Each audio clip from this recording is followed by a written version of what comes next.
ignition running.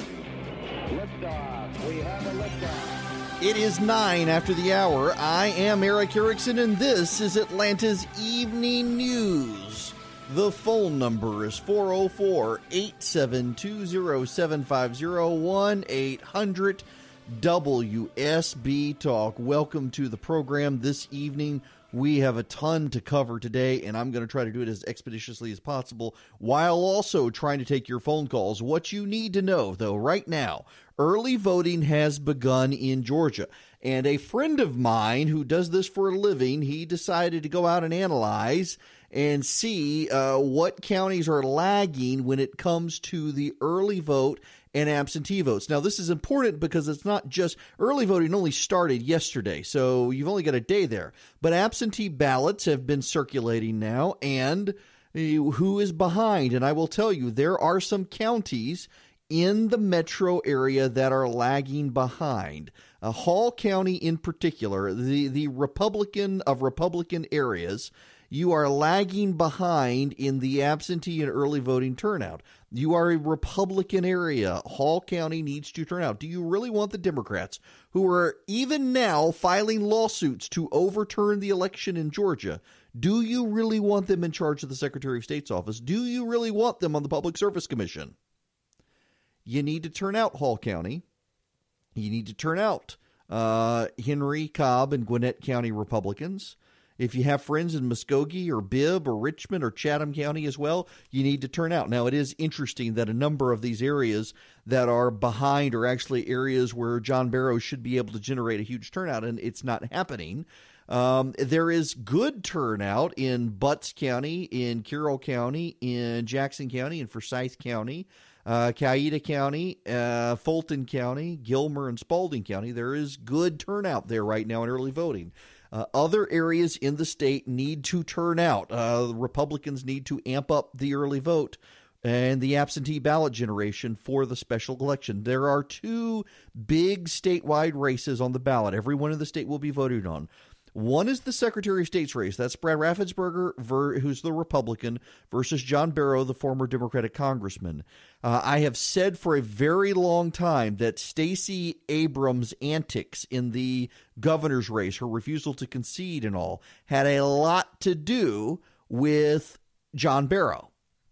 That as long as they could keep the sense of victimization alive among Democrats and keep them fueled, they hoped they could generate turnout for John Barrow. In fact, on the last day when she declared that she wasn't conceding, but at the same time the race was over, she started talking about John Barrow and how people needed to go out and vote for John Barrow. That's what all of this is about. The Democrats recruited John Barrow. They are desperate for him in the Secretary of State's office. Consider this. It's the Democrats who actually think that the Secretary of State can control the election and can pull strings in the election. And they accused Brian Kemp of steering the election to his benefit. Imagine what the Democrats, if they think that that's possible and that Brian Kemp did it, imagine what they would do if they took the Secretary of State's office. So you need to go vote. The other one is Chuck Eaton, and that is the Public Service Commission race. He is a very good guy. I like Chuck Eaton tremendously. He is a good, level-headed guy. He's got a great business sense in the Public Service Commission. He's being attacked for the Public Service Commission continuing with the nuclear power plant. The power companies wanted to do it. We know at this point it's a bad deal, but we also know economically it would be a worse deal to just shut it all down at this point. It would actually cost even more money to try to shut it down and scale it all back. He's a good guy. You need to vote for Chuck Eaton for the Public Service Commission. Fundamentally, you've got to go support this guy for public service.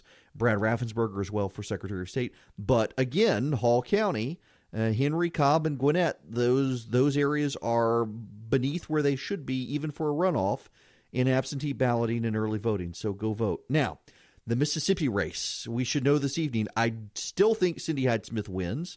I would note the lack of polling there. I would note the Democrats already trying to explain why they lost this race. Okay, the Mississippi race, it is today.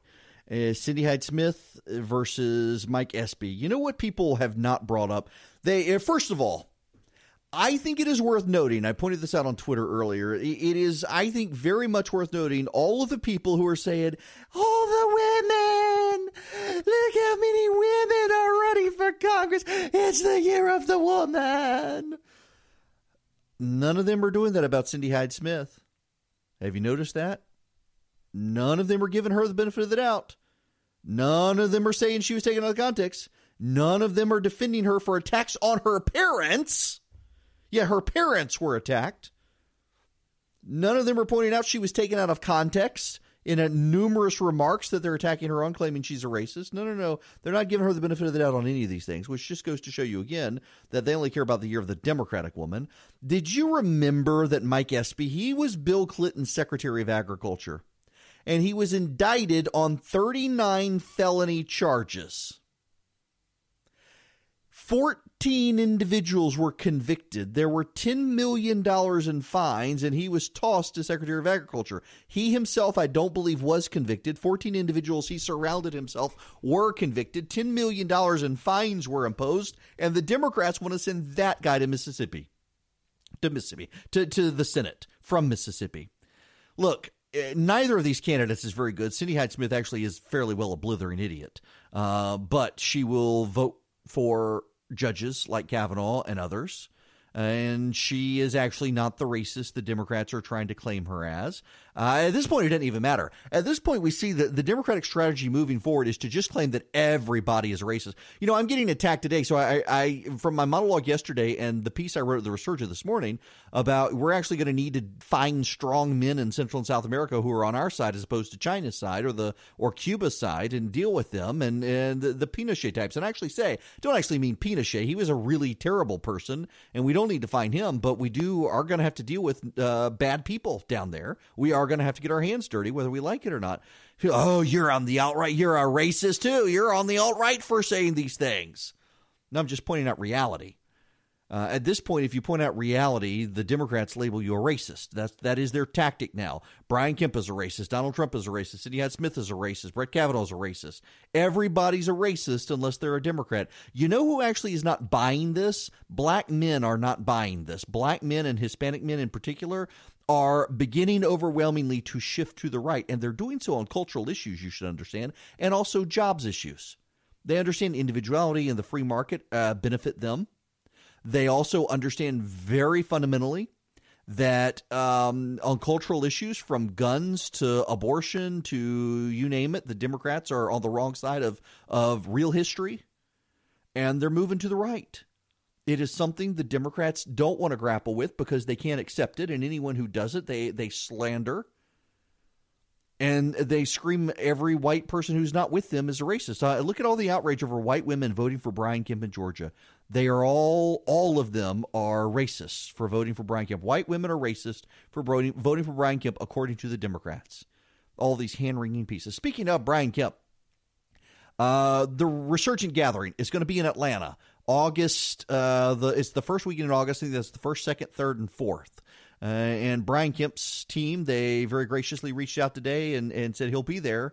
So you'll get to interact with the governor at the Resurgent Gathering. We're looking at about 700 people. I'm actually going to go personally invite the vice president to come. I hope he'll be able to. We will have a number of senators from around the country coming. I'm going to reach out to David Perdue and Johnny Isakson, see if they will be there. I would love to have them as well. Love to have you. It'll be at the Grand Hyatt Atlanta next August. If you want to come, it's only $99. Text the word Atlanta to 345-345, and I'll get you the registration link. That should be a good time. But, man, and one of the things I'm sure we'll be asking Brian Kemp, even in August next year, about the Democratic attacks that he's some sort of hateful, bigoted racist for daring just to be conservative. Just to be conservative. That's going to get you attacked these days. You offer any conservative thought, and somehow or another, you're a member of the alt-right for daring to be conservative. See how they're blurring the lines now? They keep walking it and narrowing the window by which you're an acceptable person on the right. And really, the only acceptable person on the right is someone who hates the president all the time and votes Democrat. And, well, that person is not actually a conservative.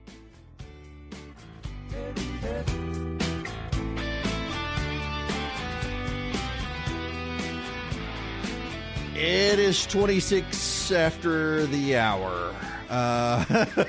Charlie just found the NBC News reporter who has declared me part of the far right or alt-right over Pinochet helicopter memes because of the piece I wrote where the guy didn't actually bother to read the one I wrote. 996 words he didn't bother to write. He saw the tweet with the title and decided that I must be some part of the alt-right. The guy's apparently a blithering idiot. Multiple people inside NBC have told me, so I'm not too worried about it. Good grief. We'll get to that piece in a moment, by the way. But, I want to mention something, and this is a friend of mine is one of the people who does this. We've had a very interesting conversation about the ground game in Georgia. What happened to the metro Atlanta suburbs? And so his company is called Campaign Sidekick. It's a really cool company, and I've recommended it to several of you who ran for office. All of you who used him won. The Kemp campaign used his technology. It's called Campaign Sidekick, and what it does is they basically bring in paid door knockers. It's not enough to rely on volunteers anymore in politics. In Georgia, you talk to any local Republican Party, and they will tell you they have the hardest time finding people who are willing to knock on doors for candidates. In fact, we didn't have anybody knock on our door in our neighborhood, and we've gotten them in the past. So this Campaign Sidekick company, it actually has paid trained professionals. They come in, they knock on doors, tell people about candidates. They know how to persuade undecided voters. They know how to rally decided voters. Well, guess what didn't happen in Atlanta? I want to tell you why when we come back.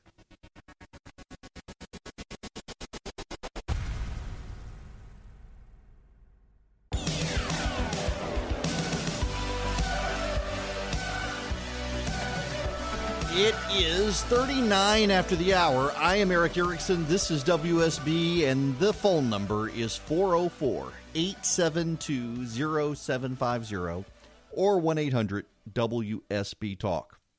Now, let me spend just a few minutes on the suburban Atlanta area. First of all, let me say one of the things that I think has everybody freaked out right now after the election is this idea that suddenly suburban voters who have been reliably Republican have shifted left. There's actually no data to support that. You go through a period after an election is over where everybody tries to say, I won because of X. Like, for example, Lucy McBath says she won because suburban voters, they want more gun control. They want regulations on guns. There's actually no data for that. Or you've got a person out in Oklahoma who says, I won because I stood up on education. There's actually no data for that in that race. All of the data suggests that the suburban voters who tend to vote Republican suddenly voted Democrat because they are tired of Donald Trump. That's it. Now, you may not be tired of Donald Trump, and your suburban friends may not be tired of Donald Trump, but there is a class of voter that you and I often don't talk about, and that is called the general-only voter. They don't show up in Republican primaries. They don't show up in Democratic primaries. They are the largest pool of voter. And they vote in the general election, and they tend to vote Republican, and they voted Democrat this time because they're tired of Donald Trump. You know who they voted for? They voted for Republican candidates who were able to differentiate themselves significantly from Donald Trump. And that's just a fact. There are Republican voters in the suburbs, and I should say general-only Republican-leaning voters in the suburbs who they didn't even bother voting for Karen Handel because they're fed up with Donald Trump and they're fed up with Republicans not holding him accountable. And again, you can disagree. You can say, my anecdote says, I'm telling you what the data says. I'm telling you what the adjusted exit polling says. And the adjusted exit polling is the best, most accurate polling you will ever get because it is actually people at the polls who voted being questioned, and you get up to 3,000 of them. In this case, in Georgia, I think it was 2,900 people who voted were there, and they adjusted it based on they had people at all the polling locations keeping track of the gender mix and the racial mix, and they adjusted the polls to conform to that, and you get really accurate polling. But there's something else we miss. The ground game. The reason Brian Kemp won and did so well is because his campaign knocked on doors in South Georgia and North Georgia and rural areas and turned out those voters. And they actually used a company the CEO of which is a very dear friend of mine. It's called Campaign Sidekick. My buddy Drew, his dad was actually the Olympian Jim Ryan, also congressman. Drew's company, Campaign Sidekick, actually has a trained staff, and they train others to go with them. They put people on payroll, and they go out and they knock door to door. And the Kemp campaign funded this door-to-door operation all over Georgia, except I am told by several people, and that does not include Drew, who I leave him out of these things because I never want him to get blamed by this stuff, but several people who know said the RNC was going to commit to covering the costs of suburban Atlanta, as they were going to cover the costs in several other suburban areas around the country, and the RNC failed to actually put up the money to do it. And I would venture to speculate, and I think accurately so, that one of the reasons Republicans like Karen Handel lost in Metro Atlanta, why Kemp did terribly in Metro Atlanta, has more to do with a failure to organize a get-out-the-vote effort to target the general-only voters who might still be persuaded to vote for them, because no one actually foot the cost of it. It was too overwhelmingly expensive for the Kemp campaign. They were focused on the rural and the ex-urban areas. For example, Forsyth County, Cherokee County, that area. They weren't focused on the Cobwin area. That was the RNC's job. And they weren't going to duplicate efforts. And the RNC dropped the ball there. You know, this Campaign Sidekick company, a group down in Florida also hired them to go door to door for DeSantis and for Rick Scott and knock on doors. The Scott campaign, the DeSantis campaign, focused their energies on advertising. They didn't actually spend their money on a door-to-door campaign until they realized it was too late. So this company was parachuted in by an outside group and did massive door-to-door effort in the last month and a half of the campaign. And what they do is so fascinating to me, and it's horrifying that the RNC did not do it in the suburban Atlanta area. So here's what these companies do. This is what Campaign Sidekick does, and I've seen their back end, and it's really awesome. So they can pull in every single registered voter from the voter file, and they put it in a database. And then they say, okay, I only want to go knock on the doors of people who don't vote in primaries, the general-only voters. I only want to go knock on the doors of general-only voters. But I only want to knock on the doors of general-only voters who we have data that suggests that they watch Fox News or they hunt regularly. Those are probably conservatives, or they're an NRA member, probably conservatives. So we can pull all those people out and show you these are the people in this area. And then you can draw a circle on a map and say, I only want to knock on doors in this area. And it orders a door list, puts them in a walking order so you can walk a path without ever crisscrossing back over where you've come from. And it shows you the names of the people. You knock on the door and then you log a button. I've talked to this person. This person is concerned about X issue. We should revisit this person. This person should get mail. And you can track it that way. So you can micro-target the voter at their door. And here's what all of the data shows. A voter who receives a visit to their door and makes face-to-face contact with a campaign volunteer is more likely to vote for that person than one who just sees an ad or gets a mail piece. The more people who have live door-to-door face contact with the voter, the better they do. And you know who did a really, really good job in the suburban Atlanta area? Stacey Abrams. Stacey Abrams and outside third-party groups did an unbelievable job in the metro Atlanta area, busing in students and others to knock on doors to get out the vote for Abrams. And it very nearly worked. And the RNC dropped the ball.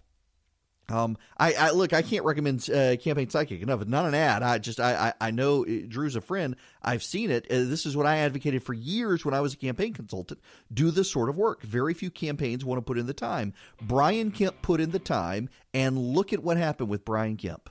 He put in the time, and he was able to generate record numbers of turnout in rural South Georgia and North Georgia, and that really saved his race when the RNC failed to do the same in Metro Atlanta. His campaign knew what they needed to do, and they executed almost flawlessly in those areas. We've got to have more Republicans doing ground games like what Brian Kemp did. It's 55 after the hour. I'm Eric Erickson. Welcome. When we come back, your phone calls at 404-872-0750, 1-800-WSB-TALK. But first, when we come back, I have really made liberals livid today. Actually, they're really livid that more people aren't livid with me over this Pinochet remark. I need to explain it to you.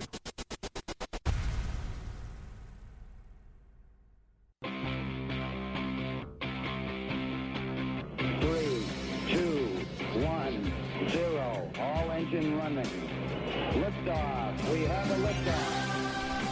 Hello, welcome. It is Eric Erickson here, News 95.5, AM 750 WSB. We need to talk about the caravan right now. Before we move to calls, 404-872-0750, 1-800-WSB Talk are the numbers. But we got to talk about the caravan, and I got to play you this audio from MSNBC because this is MSNBC talking about this. MSNBC talking about the people in the caravan. They've reached the American border, and guess what? They found out it's not so easy to get into the United States. Hey, good morning, Angie. I want to show you, this is the breakfast line here at the shelter for the migrant caravan, and this is some of those women and children that you've been seeing. They are standing here in line as they do twice a day, and some of them may be eligible for asylum in the United States. But, Andrea, they are the minority of this caravan. Instead, most of the members of this caravan, this is a line for single men that you can see, and it stretches much longer as it does every single morning. Many of these men tell us that they heard in Honduras that it would be easy to cross into the United States. Some of them told us that they had heard that there were programs, work programs, that they would be eligible for. And so now that they are here in Tijuana and they have realized that it is very difficult to get into the United States, especially after what happened on Sunday, some of them are deciding to turn back. In fact, I want to show you this over here. This is a tent that's been set up by a bunch of different governmental agencies here in Mexico. But this is where people come if they want to go back to Honduras or Guatemala or El Salvador. These are people that have decided that it is time to go back. Time to go back. They got there. They're like, no, I can't get in. And we may be making it harder to get into the United States by expanding the border wall. The president is suggesting he may want a government shutdown over it. Jim Jordan, who looks like he's not going to be minority leader this coming year. Looks like Kevin McCarthy's going to get it. I'm a big Jim Jordan fan. I really love the guy.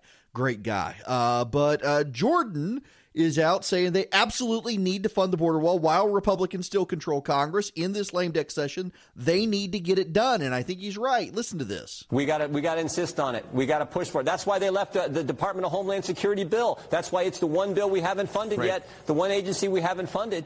Let's put it on that bill. This is exactly what we're supposed to do. This is exactly what we told the American people we were going to do. Let's stand firm. Let's make the argument. The things that have happened in the last few weeks with this caravan, everyone understands this needs to get done, so let's get it done. Yes, I do support the border wall, but I made a point last night. Okay, maybe I shouldn't have been flippant with the helicopter thing, but come on.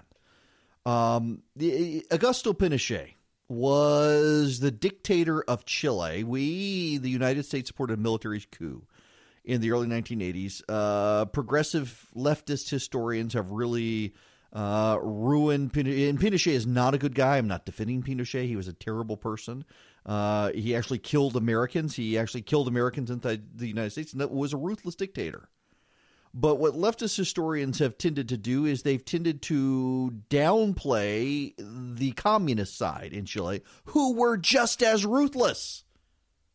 Pinochet actually rounded these people up, literally rounded them up and flew out to deprive them of due process, shoved them out helicopter doors into the Pacific to their deaths. Communists, ruthless communists. I mean, it's one of those situations where you should be rooting for injuries, but this was the height of the Cold War. The Soviets were trying to install communists in Chile, and we were trying to prevent it. Reagan backed the military coup. Pinochet came to power and actually was a free market advocate. And it's so interesting now to see people try to revise the free market history in Chile, which has become an economic powerhouse in South America, is vastly more stable than other governments there. And Pinochet actually had something to do with that. And of course, no, he wrecked the economy. No, actually, the facts don't bear that out. You know what our foreign aid to Chile is? $2 million. $2 million. They have gone through a very rough patch. After Pinochet left, they did have to rebuild their democracy. They did have to reestablish constitutional institutions. They did. He was a terrible person. But He was not a communist. And would you have rather had Pinochet there or the communists? Because people tend to ignore the fact that it was an either-or situation. It wasn't a something-else situation at the time. And Reagan decided better this bad guy than the bad guy who's going to stand with the Soviets, possibly allowing them to build bases in Chile and whatnot. We give Chile now $2 million in foreign aid. In El Salvador, it's $75 million. Guatemala, $297 million. Nicaragua, $31 million. Honduras, $127 million. Mexico, $88 million. Mexico, by the way, I know the Mexicans don't like to say this, but it's a failing state. I mean, you've got parts of Mexico now that are completely outside the control of the government. It's crazy. The outrage, though, that has been generated by leftists who are actually, they're not even outraged at me so much as they're outraged at other people for not being outraged at the point I made in this piece. My point in the piece was that we don't need to go find the Pinochets who are going to shove people out of helicopters. You know, I didn't support the president in 2016 in large part because I thought we'd give him, we may get everything we want, but I still think he's a morally corrupt person, and I don't necessarily think we need to strike alliances with people who are morally corrupt, even though he gives us what we want, whether here or abroad. But we do have to deal with the real world, and in the real world, we're all sinners. And in the real world, we have other countries that do not have our best interests at heart. One of those countries is called China. China would love to do what the Soviets did in the Cold War and would love to establish some beachheads in the Western Hemisphere. And in fact, they're buying up mining rights. They're buying up the rights to the Panama Canal. And I really do think that we can't just build a wall. The reason we can't just build a wall is because we're going to keep having these caravans. And at some point, there's not going to be President Trump. There's going to be President Liberal Democrat who's going to open the doors and the walls and let these people in as the caravans keep coming. We got to underline the problems with the caravan ultimately. And we solve those problems by rebuilding governments in Central and South America. And if you've got thugs who are supporting China or Russia or Cuba, well, I think we can spend some money and try to find people who are better than that, who are more willing to support Western values, even if they're ruthless people too, although hopefully not as ruthless as Pinochet. But man, all these people are like, we can't get our hands dirty. So you're okay with Barack Obama striking a deal with Iran that emboldens Iran and, in fact, will let Iran get a nuclear weapon. You're okay with Barack Obama doing it. You just don't want Trump doing it. That's kind of the frustration with this border situation here. Barack Obama's border patrol agents, they tear gassed people regularly at the border trying to come across, and the left never said anything. But pepper spray, oh my God, Donald Trump, you can't do that. Barack Obama trying to work with the political leadership side of Hamas, trying to work with Iran, you name it. Oh, yeah, he can do that. But go out and find our own strong men in Central and South America who are supporting us instead of letting MS-13 run free or letting China establish themselves. Oh, Donald Trump can't do that. Folks, you've got to solve the problem of the caravan ultimately, because at some point you are going to have a Democratic president again. And that guy is going to let those people in, wall or no wall. So the question is, what do you do to stop it? And maybe the right answer is not go find the strong men who support us in those countries and help them, as opposed to the thugs who currently operate these places who are socialists subsidized by Cuba and China. But I think that's more headed in the right direction. We can't just scream about the wall. And it is amazing to me that leftists who are okay cutting with Barack Obama cutting deals with Iran, they're okay with Barack Obama cutting deals with the political leadership in Hamas and you name it. They're okay with all of that. But, oh, my gosh, you bring up Pinochet, you bring up the strong men in Central and South America who are actually pro-Western, pro-free market. Oh, no, can't have that. That's awful. How dare you say that? You're not a serious person. Folks, hey, I'm offering a more serious solution than they are to this problem. I'm not endorsing going to find the next Pinochet. And I said that in the piece. They, of course, ignored the piece. But I am saying we're going to have to get our hands dirty. There are no pure people in South America walking on water. We got to find people to bring some stability to these governments. Brazilian citizens took it into their own hands, and it appears they've elected a Trump-like figure down there to try to clean this stuff up. Yes, they're all corrupt kleptocracies down there. We got to find the least corrupt of the kleptocrats and try to support those people, though, so that we can try to stop the incentives for the caravans happening. Nobody seems to want to talk about that, though. They would rather yell about the wall.